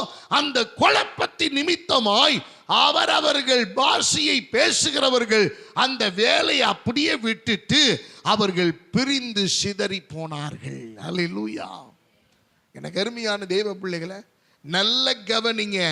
தேவ சித்தத்துக்கு எதிராக நாம் செயல்படுகிற போதெல்லாம் ஏன் கர்த்தர் நமக்கு தடை பண்றாரு? ஆண்டவர் அழிக்க நினைத்திருந்தால் நமக்குண்டான எல்லாவற்றையும் நிக்கிரகம் பண்ணவரால் முடியும். அல்லேலூயா. ஆண்டவர் நினைத்திருந்தால் அவர் எல்லாவற்றையும் சிதறடிக்க, அவர் இல்லாமல் போக பண்ண முடியும். ஆனால் அது தேவனுடைய விருப்பம் அல்ல. எப்படியாகிலும் உங்களையும் என்னையும் தேவ சித்தத்துக்கு நேராக இழுக்க வேண்டும். உங்களையும் என்னையும் தேவ சித்தத்துக்கு நேராக கொண்டு வர வேண்டும் என்கிற வாஞ்சையும் விருப்பமும் இருக்கிறதுனாலே கர்த்தர் சிம்பிளா ஒரு விஷயத்தை பண்ணாரு. ஆண்டவர் he sent the spirit of confusion. குழப்பத்தின் ஆவி அவர்களுக்குள்ள என்ன செஞ்சிட்டாரு? கட்டளையிட்டார். ஆங்கில வேதாகமத்தில் மிக அழகாக சொல்லப்பட்டிருக்கிறது. எனக்கு அருமையானவர்களே, the spirit of confusion sent by God, தேவனுடைய ஆண்டவரால் அனுப்பப்பட்ட குழப்பத்தின் ஆவி அவர்களுக்குள்ள என்ன செஞ்சிருச்சு? வந்தது. வந்த உடனே ஒருத்தன் சத்தம் போட்டான் பாரு, நிப்பாட்டு, வேலையை நிப்பாட்டு, யாரும் வேலை பார்க்க கூடாது. இவன் சொல்ற பாஷை வேற யாருக்கு புரியல. இவன் கத்திட்டு கிடக்கட்டும்டா அப்படின்ட்டு அவங்க பாஷை பேசினவங்கெல்லாம் ஒன்று சேர ஆரம்பித்தார்கள். அருமையான தெய்வ பிள்ளைகளை நல்ல கவனிங்க, நல்ல கவனிங்க. இப்பையும் மறுபடியும் பல ஆயிரம் ஆண்டுகளுக்கு பிறகு மறுபடியும் பூமி எங்கும் ஒரே பாஷையை மனுஷன் கொண்டு வருவதற்கு, தேவ சித்தத்துக்கு எதிராக செயல்படுவதற்கு திட்டமிட்டு கொண்டிருக்கிறான். நல்ல கவனிங்க, நல்ல கவனிங்க. எனக்கு அருமையான தெய்வ பிள்ளைகளை, நமக்கு ஒரு இப்போ இந்திய தேசத்தில் எவ்வளவு லாங்குவேஜஸ் இருக்கு யோசிச்சு பாருங்க. உலகம் முழுவதும் எவ்வளவு லாங்குவேஜஸ் இருக்கு, எவ்வளவு மொழிகள். ஒவ்வொருவருக்கும் ஒவ்வொரு கூட்டத்துக்கும் கர்த்தர் ஒரு மொழியை கொடுத்துருக்கிறார். பயங்கரமா ஆண்டவர். அதனாலதான் அவங்க ஸ்பிளிட் ஆகி அங்க தேவ சித்தத்தை அவர்கள் என்ன செய்து கொண்டிருக்கிறார்கள்? நிறைவேற்றி கொண்டிருக்கிறார்கள். எனக்கு அருமையானவர்களே, இந்த ஒரே பாஷை, ஒரே காரியம், ஒரே கடவுள் அப்படிங்கிற இந்த மனிதன் போடுகிற திட்டம் எல்லாம் தேவனுக்கு எதிரான திட்டம். அல்லேலூயா. ஆண்டவர் அதை தடை செய்வார். இப்போ உங்களை என்னையும் அப்படியே இந்த அப்ளிகபிள் பண்ண கொண்டு வருவோம். கொஞ்சம் யோசிச்சு பாருங்க, ஏன் கர்த்தர் தடை பண்ணுகிறார்? ஒன்று, நான் தேவ சித்தத்தை அறியாமல் நான் அவருக்கு எதிராக செயல்படுகிற போது தடை பண்ணுகிறார். ரெண்டாவது, அவர் ஏன் தடை பண்ணுகிறார்? எனக்கு பேர் உண்டாக, எனக்கு புகழ் உண்டாக, எனக்கு பெருமை உண்டாக, என் பேர் இந்த இடத்துல வரணும். எனக்கு இப்போ பார்த்தீங்களா, நான் பலமுறை சொல்லியிருக்கிறேன், டியூப் லைட் வாங்கி கொடுத்தா கூட உபயம் எட்வர்டு, உபயம் எட்வர்டு அப்படின்னு பூரா விளக்கில் எழுதி வச்சிருக்காங்க, லைட்டே தெரியல. பூரா ஸ்டிக்கர் ஒட்டி வச்சிருக்க. எதுக்கு லைட்டு நீ வாங்கி கொடுத்த? எதுக்கு நீ லைட்டு வாங்கி கொடுத்த? சிந்திச்சு பாருங்க. உபயம், அது என்ன உபயம்? உனக்கு ஜீவனை கொடுத்திருக்காரு ஆண்டவர், உபயம்னா எழுதி போட்டிருக்காரு ஒன்னு நெத்தியில. உனக்கு நல்ல ஆரோக்கியத்தை கொடுத்திருக்கிறாரு, உபயம் பை காட் அப்படின்னு எழுதி போட்டிருக்காரு. என்ன அருமையான தெய்வ பிள்ளைகளை, ஒன்று வாங்கி கொடுத்துட்டா நான் அதை செஞ்சேன், நான் இதை செஞ்சேன், நீ இதை யாருக்கு பண்ண, யாருக்கு செய்தாய்? கர்த்தர் உனக்கு செஞ்சதெல்லாம் கணக்கு பார்த்தாருன்னா வட்டி முதல்ல நீ திருப்பி தரணுன்ற ஒரு சூழ்நிலை வந்துச்சுன்னா 100 தலைமுறைக்கு நீ அதை கடன் அடைக்க முடியாது. அவ்வளவு காரியங்களை கர்த்தர் நம்முடைய வாழ்க்கையில செய்திருக்கிறார். அல்லேலூயா. ஆமா, அதனால தான் ஆண்டவர் சொன்னாரு, வலது கை தர்றதை இடது கையே தெரியாம இருக்கட்டும்ன்றாரு. அருமையான தேவ பிள்ளைகளை, அப்ப நல்ல கவனிங்க. இப்ப இந்த இடத்துல நமக்கு பேர் உண்டாக, சில நேரங்களில் நம்முடைய பேர் பிரஸ்தாபத்துக்காக சாட்சி சொல்லும் போது கூட நான் சில பேரை நல்ல நீங்க நான் சொல்லியிருக்கிறேன் பல முறை, உங்களை மேன்மைப்படுத்தாதீங்க. இங்க நீ செஞ்ச காரியத்தெல்லாம் நாங்க கேட்கங்க உட்காரல. கர்த்தர் உனக்கு என்ன செஞ்சார்? கர்த்தர் உனக்கு என்ன செஞ்சார்? நான் பஸ்ஸில் போனேன்னா அப்புறம் சீட்டில் 2 பேரும் உட்காந்துருந்தாங்களா, அப்புறம் ஒருத்தர் எந்திரிச்சு போயிட்டாங்களா, அப்புறம் நான் இறங்க முடியாமல் தவிச்சேன்னா அதே பஸ்ஸில் உன்னை கீழே போட்டு மேலே ஏற்றிட்டு போக சொல்லியிருக்கணும். எங்களுக்காவது நிம்மதி இருந்திருக்கும். சாட்சி என்ன? கர்த்தர், நான் இந்த பிரச்சனையில் இருந்தேன், என்னை பாதுகாத்தார், கர்த்தருக்கே மகிமை. அல்லேலூயா. அதான் சாட்சி.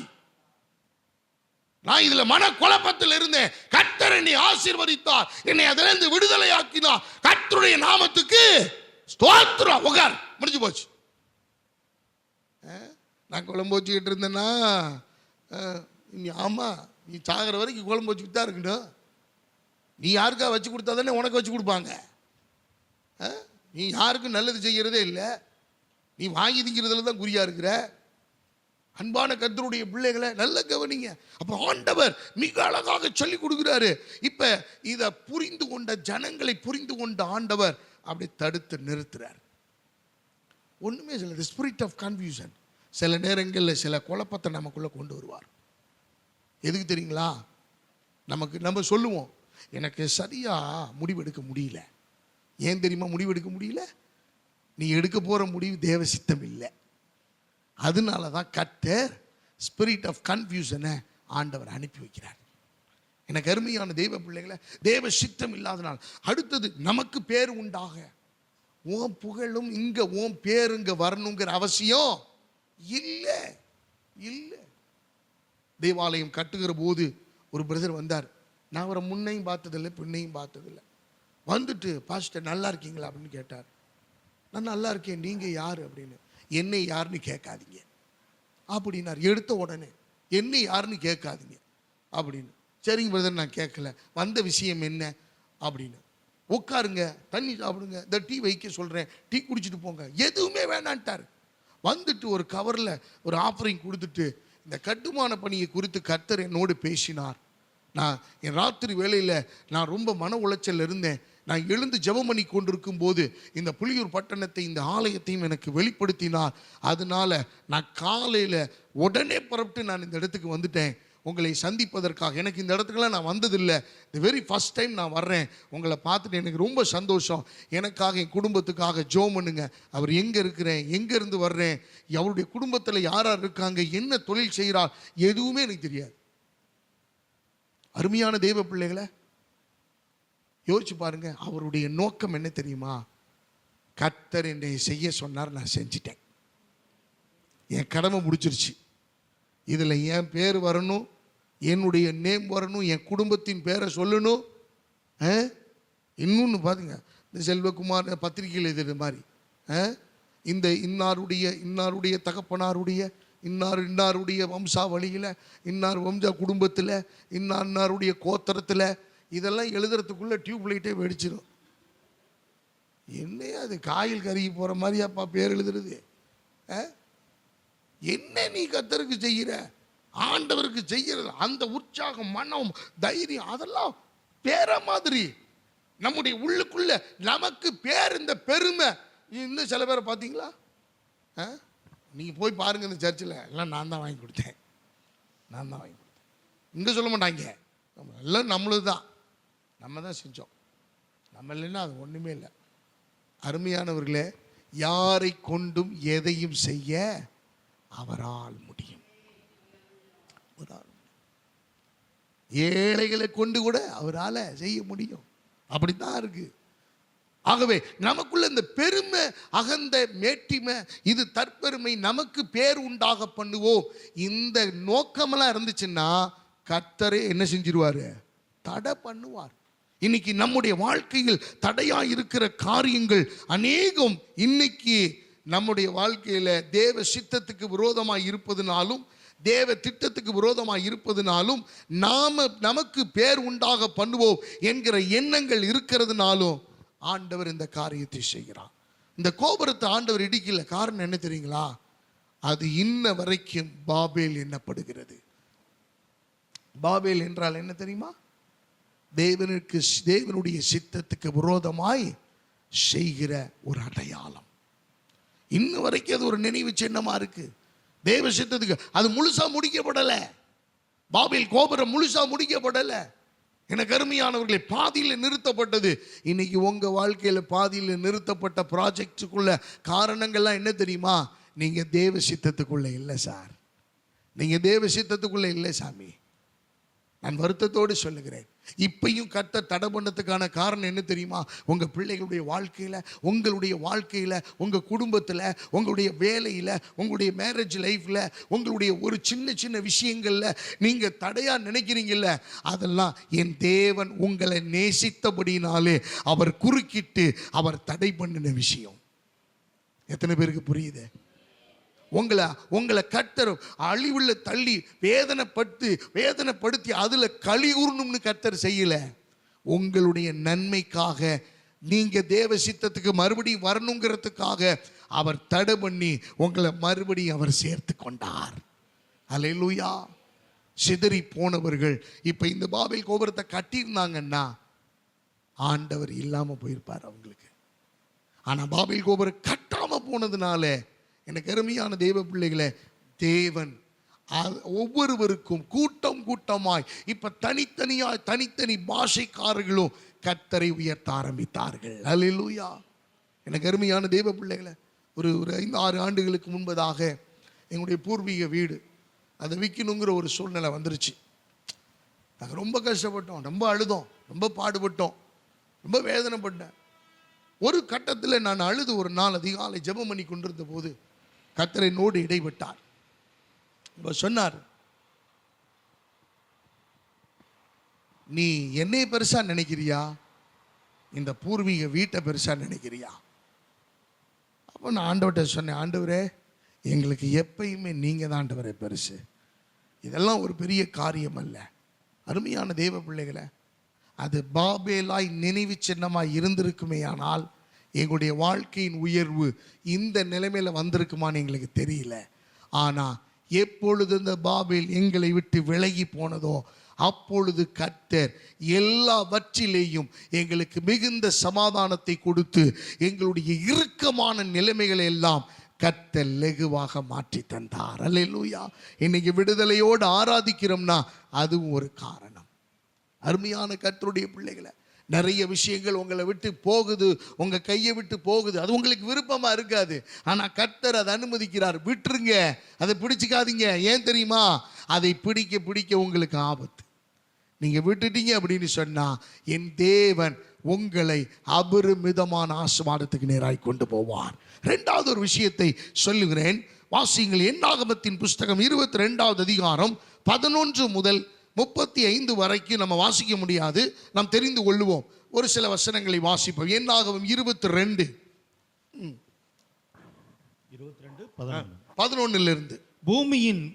பூமியின் விசாலத்தை மூடுகிற ஒரு ஜனக்கூட்டம் எகிப்திலிருந்து வந்திருக்கிறது. ஆகையால் நீ வந்து எனக்காக அவர்களை சபிக்க வேண்டும். அப்பொழுது நான் அவர்களோட யுத்தம் பண்ணி ஒருவேளை அவர்களை துரத்தி விடலாம் என்று சொன்னான் என்றான். எனக்கு அருமையானவர்களே, இப்ப நடக்கிற சம்பவத்தை நல்ல கவனிங்க.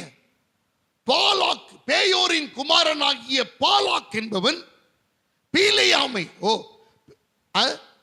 பேயோரின் குமாரனாகிய பிலேயாம் என்பவன் இந்த தீர்க்கதரிசியானவன், தேவனால் அபிஷேகம் பண்ணப்பட்டவன்.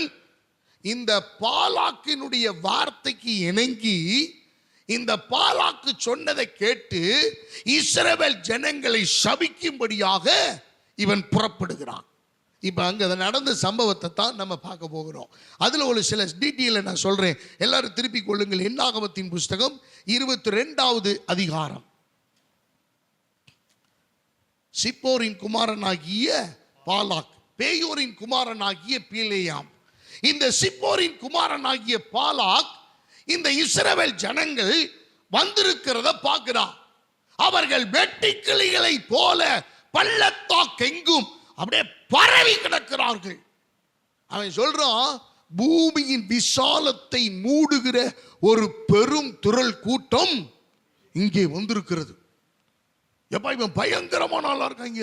வெட்டுக்கிளிகளை போல திரளாய் பெருகி கிடக்கிறார்கள். அவர்கள் தேசத்தின் கொழுமையை அப்படியே மேய்ந்து ஓடுகிற கூட்டமாய் இருக்கிறது. ஆகவே நீங்க தீர்க்கதரிசி ஆகிய பிலேயாமே, நீங்க வாங்க. நீங்க வந்தீங்கன்னா, நீங்க சபிச்சீங்கன்னா தேவன் சபிப்பார், நீங்க ஆசீர்வதிச்சீங்கன்னா தேவன் ஆசீர்வதிப்பார்னு எனக்கு தெரியும். ஆகவே நீங்க வாங்கன்னு சொல்லி வேலைக்காரர்களை அனுப்பி அவன் அழைக்கிறான். நல்ல கவனிங்க.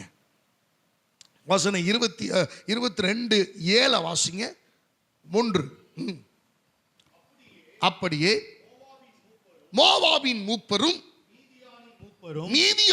மூப்பரும் குறி சொல்லுதலுக்குரிய கூலியை தங்கள் கையில் எடுத்துக்கொண்டு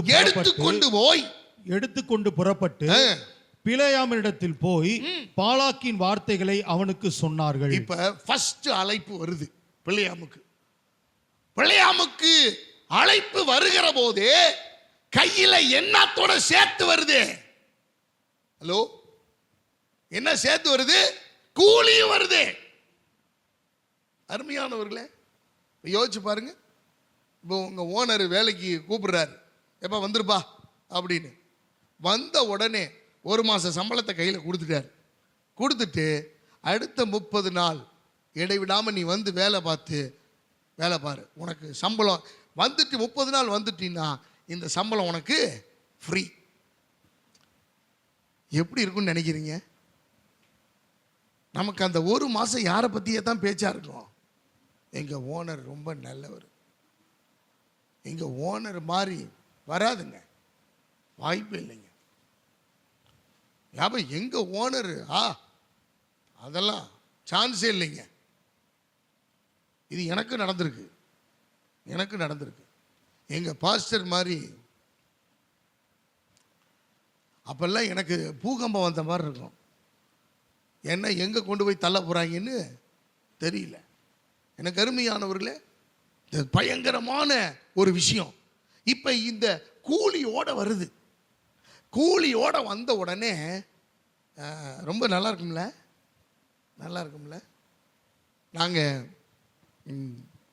ஊழியத்தில் ஆரம்ப நாட்கள் ஊழியம், ஆந்திரா மக்கள்லாம் இங்கே வந்து வேலை செஞ்சாங்க. அப்போ அந்த சமயங்களில் நான் ஒரு பிரதரை கூட்டிக்கிட்டு ஊழியத்துக்கு போவேன். அப்போ எனக்கு திருமணம் ஆகலை. அப்போ வந்து நாங்கள் தனியாக இருக்கிறோம், நான் அம்மா அப்பாவோட இருக்கிறேன். ஒரு பிரதரை கூட்டிக்கிட்டு தான் நான் ஊழியத்துக்கு போவேன். அப்போ நாங்கள் டிவிஎஸ்பட்டியில் ஊழியத்துக்கு போகிறோம். அங்கே போகும்போது ஒரு அம்மா நல்ல பல்கா ஜெயலலிதா அம்மா மாதிரி உட்காந்துருக்கு. நல்ல பெரிய ஆள், உருவம், சரியான உருவம். முழு கட்டிலையும் அது ஒன்று தான் உட்காந்துருக்கு. உட்காந்து பாசுக்காரு பிரார்த்தனை பண்ணுங்க அப்படின்னு சொல்லு. நானும் பிரார்த்தனை பண்ணுன்னு போய் பிரார்த்தனை பண்ணேன், ஜோம் பண்ணேன், எல்லாம் செஞ்சிருச்சு. அப்படியே பார்த்தீங்கன்னா அந்த கை வேற பெருசாக இருக்குமா, நல்ல பல்கான ஆள் இல்லை, கை வேற பெருசாக இருக்கு. அப்படியே கை அப்படி ஊறி அப்படி பார்த்தீங்கன்னா எனக்கு எப்படி தெரிஞ்சிச்சுன்னா, ஓகே நமக்கு நிறைய காணிக்கை வரப்போது போல் இருக்கு. இன்னைக்கு ஒரு சரியான ஆண்டவருடைய இடைவிடுதல் இருக்குது. நம்ம ஊக்கமாக ஜோம் பண்ணிடணும், சரியாக ஜபம் பண்ணிடணும் அப்படின்னு சொல்லிட்டு கை நல்லா பெருசாக இருக்கு. அப்படியே வச்சு என் கையில் வச்சிருக்கு. கொடுக்கல நீங்கள் ஜோம் பண்ணுங்க அப்படின்னுது. சரி, நானும் 1/4 மணி நேரம் அப்படி ஆபரகாம்லேருந்து ஆரம்பித்து அப்படி வெளிப்படுத்தல விடுற வரைக்கும் எல்லாத்தையும் சொல்லி வாக்கு தத்தத்தை எல்லாம் சொல்லி அப்படி ஜெபம் பண்ணி அவர் பக்கத்தில் இருக்கிறவர் அதை பார்த்துட்டார் போல் இருக்கு. என்னோட ஊழியத்துக்கு வந்தவர், அவருக்கு ரொம்ப உற்சாகம். பாஸ்டர் இன்னைக்கு ஏதாவது வீட்டுக்கு போகிறப்ப பழைய சோறு இல்லாமல் ஏதாவது வாங்கி தந்துடுவார். அப்போ அப்படின்னு நம்பிக்கையோடு அவர் பக்கத்தில் நின்றுக்கிட்டு உற்சாகமாய் ரொம்ப சந்தோஷமாய், ஆமென் ஆண்டவரே, கர்த்தர் ஒரு பெரிய விட்டுதலை கட்டளையிடும் ஆண்டவரே அப்படின்னு என்னோட சேர்ந்து பயங்கர ஊக்கமாக ஜோம் பண்ணுறாரு. அப்படியே நாங்கள் பயங்கரமாக ஜோம் பண்ணி 1/4 மணி நேரம் ஜோம் பண்ணி முடிச்ச உடனே டொங்குன்னு ஒரு சத்தம் கேட்டுச்சு.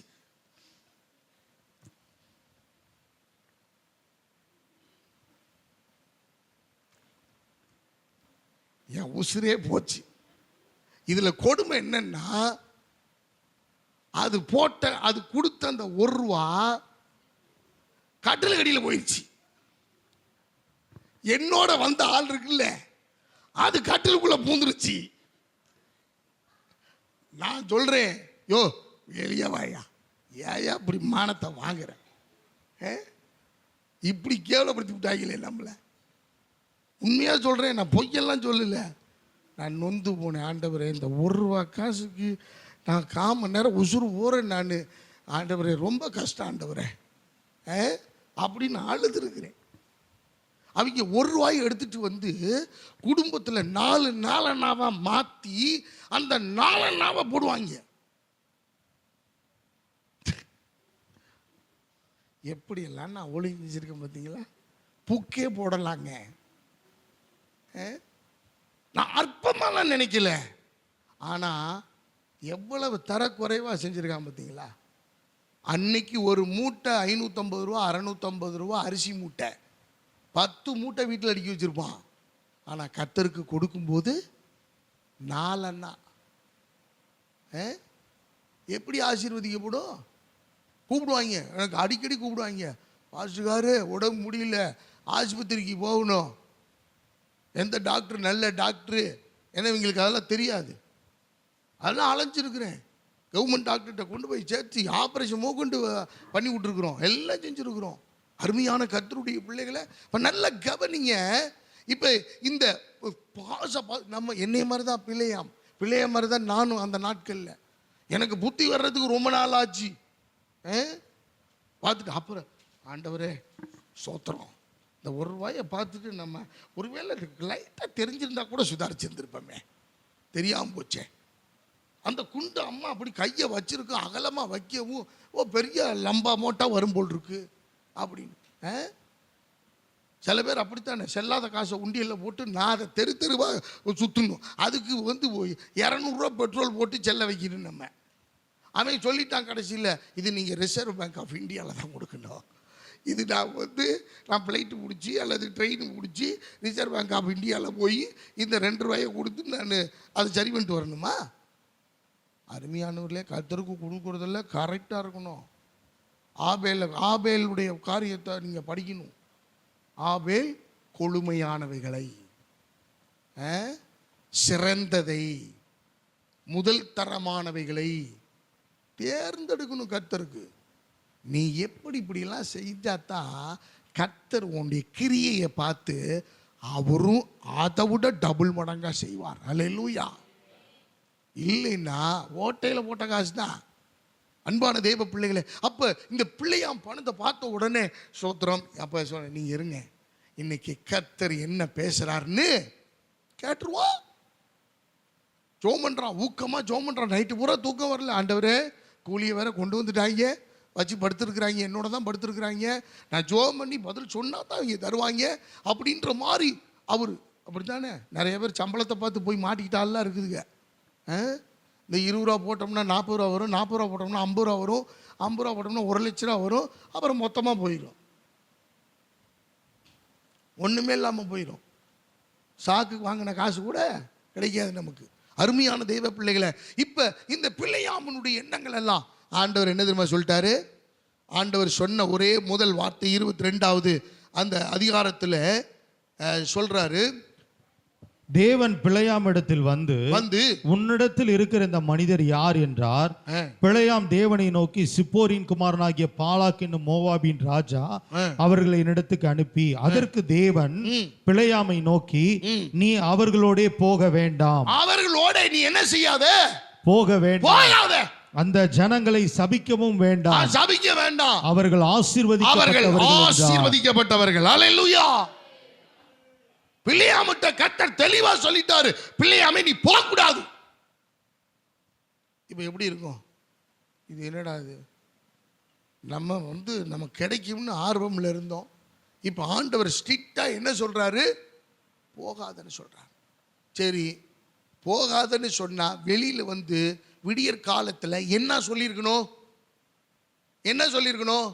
எப்ப ஆண்டவர் என்னோட பேசினாரு, உங்களோட வரக்கூடாதுன்னு சொல்லிட்டாரு, தயவு செய்து இங்கே இருக்காதீங்க, நீங்கள் புறப்பட்டு உங்கள் ஊருக்கு போங்க சொல்லிருக்கணுமா இல்லையா? பாலாக்கு கிட்ட சொல்லிருங்க, சிப்போரின் குமாரனாகிய பாலாக்கு தெரியப்படுத்திருங்க, நான் வரமாட்டேன் சொல்லிடணுமா இல்லையா? ஆனால் அதை சொல்லாமல் என்ன தெரியுமா சொல்கிறாரு? எனக்கு அருமையான தேவன் வேற மாதிரி சொல்லிட்டார். அது என்னன்னு பார்ப்போம். 17வது வசனத்தை இப்போ வாசிங்க. 2வது அழைப்பு. முதல் அழைப்பு வர்றாரு, 2வது அழைப்பு 17வது வசனம். பாலாக் மறுபடியும் அவர்களிலும் கனவான்களான அதிக பிரபுக்களை அனுப்பினான். உம்மை மிகவும் கனம் பண்ணுவேன், நீ சொல்வதையெல்லாம் செய்வேன், நீர் வந்து எனக்காக அந்த ஜனங்களை சபிக்க வேண்டும் என்று சொல்ல சொன்னார் என்றார்கள். இப்ப 2வது அழைப்பு வருது. 2வது அழைப்பு என்ன தெரியுமா? இப்ப பாலாக்கு சொல்றான், எப்பா உன்னை நான் கனம் பண்ண நான் விரும்புறேன். I will give you the honor. அப்படின்னா என்ன? இந்த தேசத்தில் உனக்கு ஒரு உயர்ந்த பதவியை நான் கொடுக்க போறேன். இந்த தேசத்துல இந்த பட்டணத்துல ஒரு உயர்ந்த பதவியை நான் கொடுக்க போறேன், நீ வா, அவங்கள சபி. இப்ப என்ன சொல்லியிருக்கணும்? ஏற்கனவே கர்த்தர் தெளிவா சொல்லிட்டாரு, வரமாட்டேன், வரக்கூடாதுன்னு, போகக்கூடாதுன்னு சொல்லிட்டாரு. நான் வரமாட்டேன்னு சொல்லிருக்கணுமா இல்லையா? ஆனா இங்க நடந்த சம்பவம் என்ன தெரியுமா? வாசிங்க 18வது வசனத்தை. பிலேயாம் பாலாகின் ஊழியக்காரருக்கு பிரதியுத்தரமாக, பாலாக்கின் அந்த பிரதியுத்தரமாக, பாலாக்கு எனக்கு தன் வீடு நிறைய வெள்ளியும் பொன்னும் தந்தாலும், பாலாக்கு எனக்கு தன் வீடு நிறைய வெள்ளியும் பொன்னும் தந்தாலும், சிறிய காரியமானாலும் பெரிய காரியமானாலும் செய்யும் பொருட்டு என் தேவனாகிய கர்த்தரின் கட்டளையை நான் மீறக்கூடாது. எனக்கு அருமையானவர்களே, இது பாலாக்கு கேட்டாரா? யோசிச்சு பாருங்க. இவன் தீர்க்கதரிசி, வரமாட்டேன், தேவன் போகக்கூடாதுன்னு சொல்லிட்டாருன்னா போகக்கூடாது, அவ்வளவுதான். இப்ப அவர் சொல்ற ஒரு வார்த்தையை கவனிங்க, நல்ல நுட்பமா கவனிங்க. அவர் சொல்றாரு, பாலாக் தன் வீடு நிறைய வெள்ளியும் பொன்னும் தந்தாலும். இப்ப பிலேயாமனுடைய மனசுக்குள்ள என்ன இருக்கு? என்ன இருக்கு? வெள்ளியும் பொன்னும், சிறிய காரியமானாலும் பெரிய காரியமானாலும். நல்ல கவனிங்க. இத கேட்கல அவரு. வர்றியா வரலையா? நீ வந்தா உன்னை கனப்படுத்துவேன், நீ வரலன்னா அவ்வளவுதான். உனக்கு ஒரு ஆப்ஷன் கொடுக்குறான், வாய்ப்பு கொடுக்குறான். இப்ப பாலாக்கு கிட்ட இவர் சொல்லியிருக்கணும், என் ஆண்டவர் சொல்லியிருக்கிறாரு, நான் வரமாட்டேன். இவர் சொன்ன வார்த்தை என்ன தெரியுமா? வீடு நிறைய வெள்ளியும் பொன்னும் கொடுத்தாலும், சிறிய காரியமானாலும் பெரிய காரியமானாலும் நான் வரக்கூடாது. இப்ப இத பாலாக்கு புரிந்து கொண்டான். எங்க செய்தி போகணுமோ அந்த செய்தி என்ன செஞ்சிருச்சு? அப்ப என்ன இவன் எதிர்பார்க்கிறான்றத பாலாக்கு புரிஞ்சுக்கிட்டாரு. பாலாக்கு அண்டர்ஸ்டாண்ட் ஆயிருச்சு, பாலாக்கு விளங்கிருச்சு. எனக்கு அருமையான தேவ பிள்ளைகளே, இப்ப இது எல்லாம் விட ஹைலைட் என்ன தெரியுமா? பிலேயாமனுடைய இருதயத்தை ஆண்டவர் புரிஞ்சுக்கிட்டார். ஆண்டவர் புரிஞ்சுக்கிட்டார். இப்ப ஆண்டவர் சொல்றாரு, அந்த மீறக்கூடாதுன்னு சொல்லிட்டு 19வது வசனத்தை வாசிங்களேன். ஆகிலும் கர்த்தர் இனிமேல் எனக்கு என்ன சொல்லுவார் என்பதை நான் அறியும்படிக்கு நீங்களும் இந்த ராத்திரி இங்கே தங்கியிருங்கள் என்றான். இதை இந்த மாடுலேஷன்ல நீங்க வாசிக்கணும் இந்த வசனத்தை.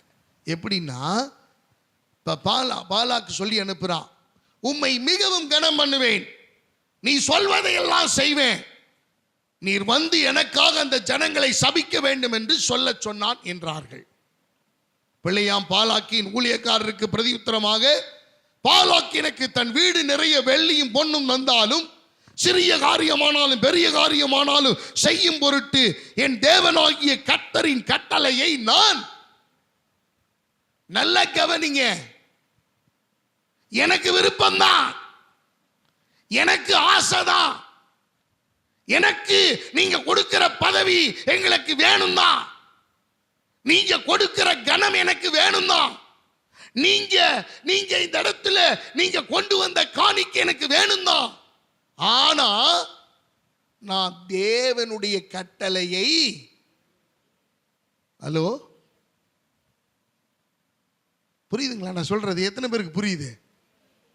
சரி, இதோட நிப்பாட்டி இருந்தா கூட கர்த்தர் மன்னிச்சிருப்பாரு. ஆகிலும் ஒரு வார்த்தை யூஸ் பண்றாரு பார்த்தீங்களா? இது வெறுமையான வார்த்தை இல்லை. எனக்கு அருமையானவர்களே, அடுத்தது தொடர்றதுக்கு அதுதான் ஆரம்பமே. ஆகிலும் கர்த்தர் இனிமேல் எனக்கு என்ன சொல்லுவார் என்பதை நான் அறியும்படிக்கு நீங்களும் இந்த ராத்திரி இங்கே தங்கியிருங்கள் என்றான். அவங்களை அனுப்பி விட்டுரு, அவங்கள தங்க வைக்காத, அவங்களோட போகாத சொன்னாரா இல்லையா? எனக்கு அருமையான தேவ பிள்ளைகளை, கர்த்தர் சொன்னான்னா ஒரு முறை சொன்னது 1000 சொன்னதுக்கு சமம். அவர் சொல்ல ஆகும், கட்டளையிட நிற்கும். அவர் சொன்னா சொன்னதுதான். அவர் அப்படிலாம் மனம் மாறிட மாட்டாரு. எனக்கு அருமையான தேவ பிள்ளைகளை, இப்ப இந்த இடத்துல இந்த இந்த பிள்ளையாம் செய்த ஒரு தவறு, அவன் இப்ப ஆண்டவர் மேல பழி போடுறான்.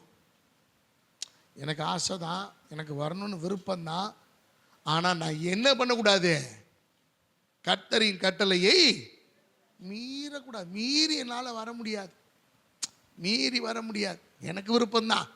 அப்ப ஆள் மனசாட்சியில அவளுடைய மனசுக்குள்ள வெள்ளி பொண்ணு எனக்கு வீடு நிறைய வேணும், சிறிய காரியமானாலும் பெரிய காரியமானாலும் எனக்கு வேணும். இதுல இன்னொரு ஆப்ஷன் வேற கொடுத்துருக்கிறான். என்னன்னா, நான் உன்னை கனம் பண்ணுவேன், நீ சொல்லுவதையெல்லாம் நான் செய்வேன். நீ என்ன சொல்றியோ அதை நான் செய்யறேன்னு தாவேன், என்ன கேட்குறியோ நான் தரேன்னு சொல்லிட்டான். அன்பானவர்களே, இப்ப த்ரெட்டன் பண்ணதுனால இப்ப சொன்ன வார்த்தை ஆகிலும் கர்த்தர் இன்னைக்கு என்ன சொல்லும். இப்ப ஆண்டவர் என்ன சொல்லுவாருன்னு நினைப்பீங்க? ஆண்டவர் என்ன தெரியுமா சொல்லிட்டாரு? வார்த்தையின்படி இரவிலே தேவன் பிள்ளையாம் இடத்தில் வந்து அந்த மனிதர் உன்னை கூப்பிட வந்திருந்தால் நீ எழுந்து அவர்களோட கூட போ. இப்ப ஆண்டவரே சொல்றாரு, நீ எழுந்து. ஏன் சொன்னார் தெரியுமா? இந்த இடத்துல இவனுக்கு புத்தி போகட்டும்னா இவனுக்கு புரியாது. ஹலோ, ஆண்டவர் ஏற்கனவே சொல்லிட்டார் போகக்கூடாதுன்னு. இதுக்கு மேல டெஃபினிஷன் தேவையில்லை, எக்ஸ்பிளனேஷன் தேவையில்லை, எந்த ரிசல்ட்டும் தேவையில்லை. ஆனா இவன் ரொம்ப பண்ணினதுனால, அங்க தங்க வைக்க கூடாத ஆளை தங்க வச்சதுனால இப்ப ஆண்டவர் சொல்லிட்டாரு, நீ போ, நீ போ. இப்ப இவன் உடனே வேதம் வாசிங்களேன் அந்த வசனத்தை, நீ எழுந்து அவர்களோட கூட போ, ஆனாலும் நான் உனக்கு சொல்லும் வார்த்தையின்படி மாத்திரம் நீ செய்ய வேண்டும் என்றார். பிள்ளையாம் காலமே எழுந்து தன் கழுதையின் மேல் சேணம் கட்டி ரொம்ப உற்சாகமா, ரொம்ப உற்சாகமா, he was so excited, ரொம்ப உற்சாகமா போறான்.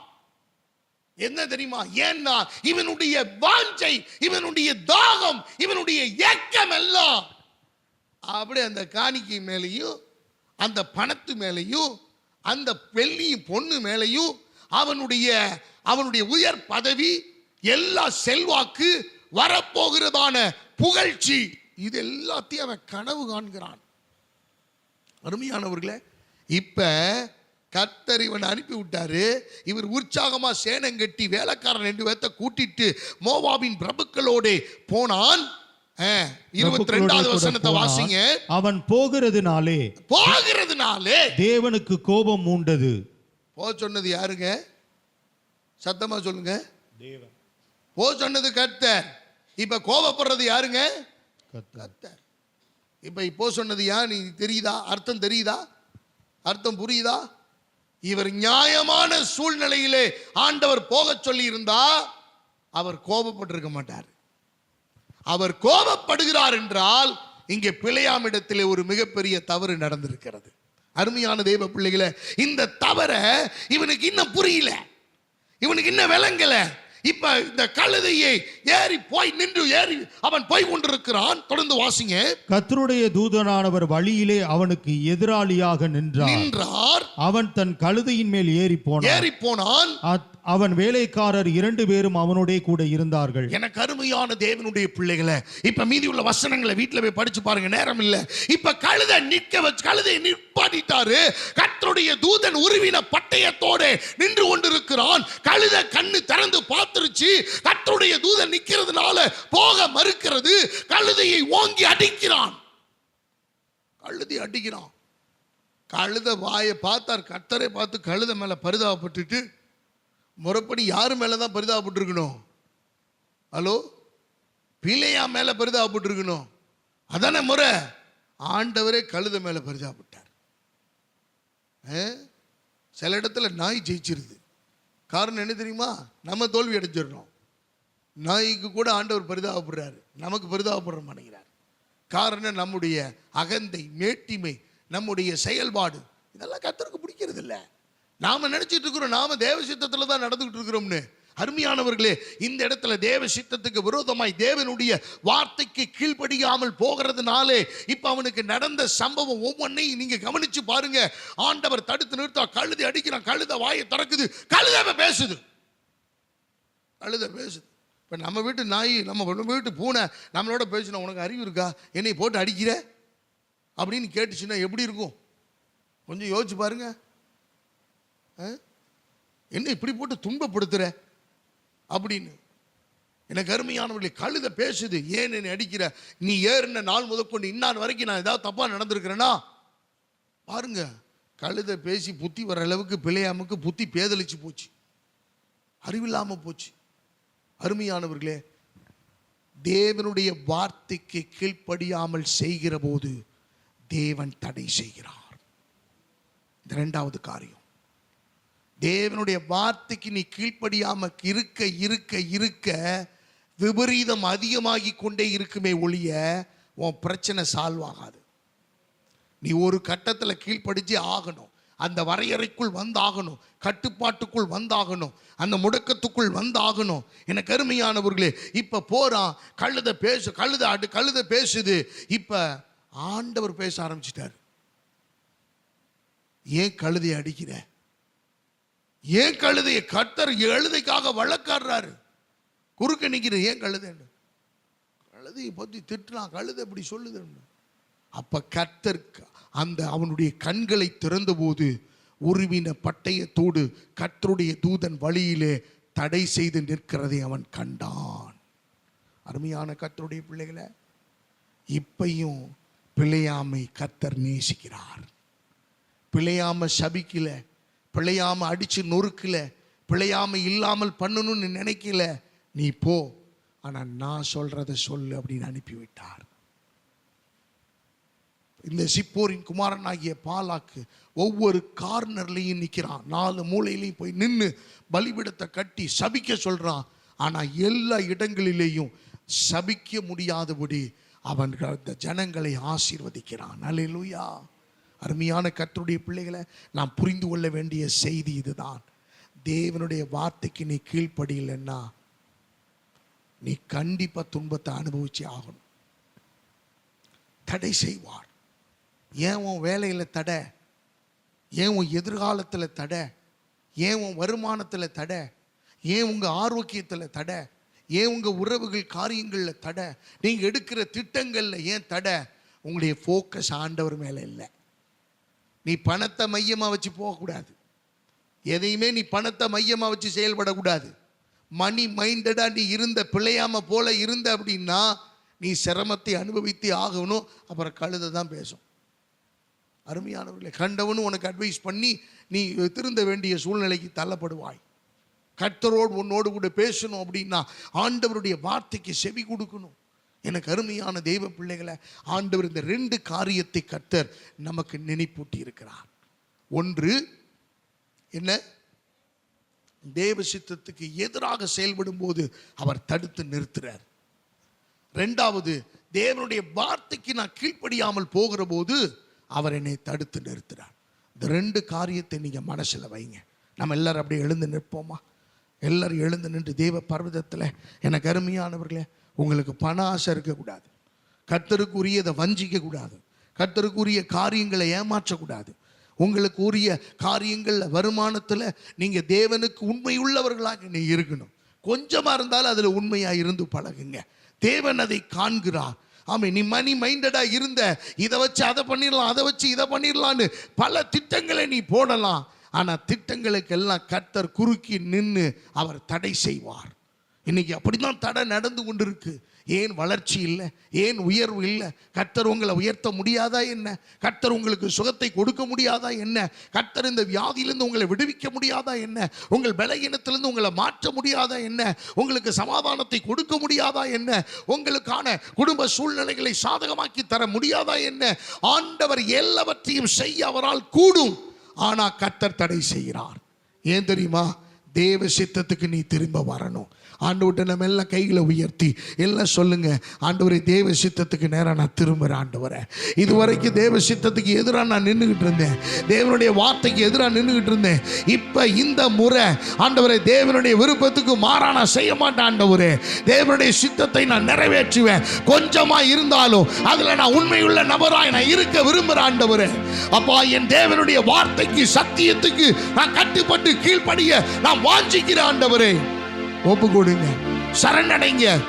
தேவன் அதை பார்க்கிறார், தேவன் அதை கவனிக்கிறார், தேவன் அதை விரும்புகிறார். எனக்கு அருமையானவர்களே, நீங்க ஆண்டவரை வஞ்சித்து ஒரு காரியத்தை சக்சஸ் பண்ணணும்னு நினைக்காதீங்க. அது ஆபத்திலே முடியும். அதுக்கு நிறைய விளக்கரையும் கொடுக்க வேண்டியது இருக்கும். அதுக்கு நிறைய நீங்கள் சூழ்நிலைகளிலே மோசமான நிலையை சந்திக்க வேண்டியது இருக்கும். கர்த்தருடைய பர்வதத்திலே உங்களை ஒப்பு கொடுங்க. தேவ ஆவியானவர் அனுக்கிரகம் பண்ணட்டும்.